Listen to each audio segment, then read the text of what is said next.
Il y a une nouvelle mise à jour qui vient d'être mise à l'intérieur de Shopify qui est super et qui va vous permettre de vendre dans la devise du pays dans lequel se trouve le client. Parce qu'auparavant, quand vous utilisez une application comme Vital ou comme Best Currency Converter, tout ce que ça faisait, c'est que ça prenait le prix de l'article et ça le montrait au client dans la devise où il était. Mais le client ne pouvait pas payer quand il arrivait à la caisse dans sa devise. À la dernière minute, ça lui montrait un message en disant que même si les prix sont affichés, par exemple, moi si je suis aux États-Unis et que je prends les prix en dollars, mais que j'envoie ça en Europe, il y aurait un message qui dirait même si les prix sont affichés en euros, vous ne devez pas payer en dollars puisque la boutique se trouve aux États-Unis. Avec la nouvelle mise à jour que Shopify vient de mettre en place, vous n'avez plus besoin d'utiliser ces applications pour ça et vous pouvez utiliser tout simplement Shopify. La seule restriction, c'est deux choses. C'est que ça ne marche qu'avec Shopify Payment. Donc, on ne peut pas utiliser autre chose. Si vous utilisez une autre passerelle de paiement que Shopify Payment, ça ne marchera pas. Et deux, Shopify va prendre 1% de plus de frais par transaction sur la commande. C'est-à-dire que s'il prenait 2,9% quand il paye en dollars, si moi je suis aux États-Unis, si je vends en Europe et que le client va acheter en euros, ils vont me prendre 3,9%.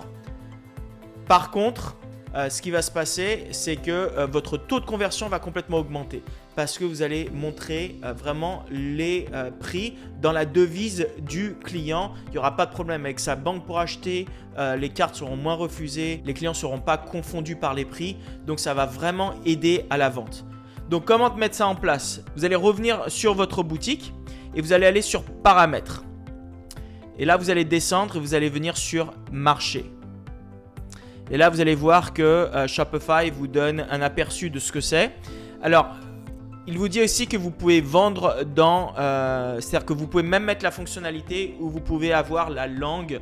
C'est-à-dire que vous pouvez un domaine spécifique. Par exemple, si je vis aux États-Unis, je peux avoir un sous-domaine pour, là, dans l'exemple là, mayaluna.com, je peux avoir un sous-domaine pour la France pour mayaluna.fr ou pour le Canada, mayaluna.ca ou pour l'Angleterre, mayaluna.uk. Et après, on peut traduire toutes les pages dans la langue de la boutique. Alors ça, c'est une possibilité, mais ne vous prenez certainement pas la tête à faire ça quand vous commencez ou au début, tant que vous n'avez pas une boutique qui fait des millions et millions de dollars. Il ne faut même pas se prendre la tête avec ça parce que les traductions au niveau des textes et de tout n'est pas automatique. C'est à vous de les traduire page par page. Mais après, le problème aussi, c'est qu'il va falloir que vous cibliez des pays dans toutes les langues.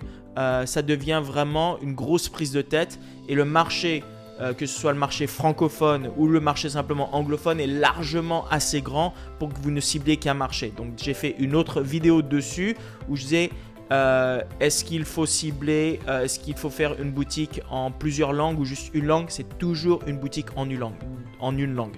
Donc, n'essayez même pas de vous prendre la tête avec plusieurs langues. Bon, on va continuer et on va mettre ça en place. Alors là, par exemple, vous voyez, j'ai un marché pour les États-Unis et un marché international.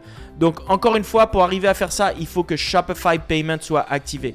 Moi, je n'ai pas Shopify Payment activé sur cette boutique. C'est une boutique test où je ne prends pas de commandes.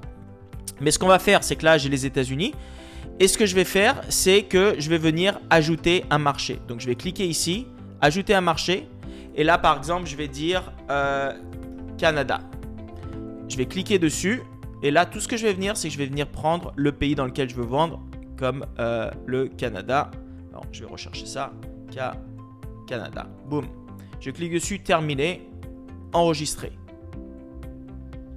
Donc, du moment que j'ai Shopify Payment, si j'envoie des clients mes produits ou je cherche à avoir des visiteurs depuis le Canada et ils viennent sur ma boutique, tous les prix vont être en dollars canadiens. Après, là, j'ai rien besoin de toucher d'autre. Vous pouvez jouer un peu avec la tarification et les frais de douane et tout ça. Vous pouvez regarder ça, mais je toucherai à rien pour l'instant. Ensuite, je vais faire par exemple l'Europe. Donc, je vais venir ajouter un marché et là, je vais mettre Europe, mais juste pour tous les pays qui prennent par exemple les euros. Donc là, je vais ajouter les pays. Je vais aller en Europe.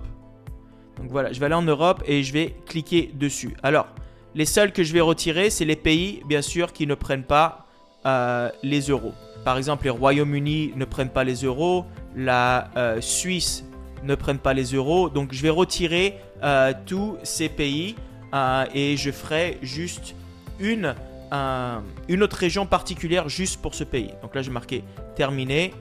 Je vais marquer nom du marché. Je vais tout simplement dire euro. OK. Enregistrer. Alors là, par exemple, je vais faire un autre. Je vais faire UK, United Kingdom, Angleterre. Donc là, je vais descendre jusqu'au Royaume-Uni. Hop, je vais le prendre.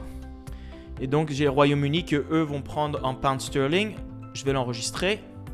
Maintenant, je vais faire ajouter un autre marché. Je vais faire la Suisse. Je vais prendre la Suisse. Terminé. Et je vais continuer avec tous les marchés que je vais cibler.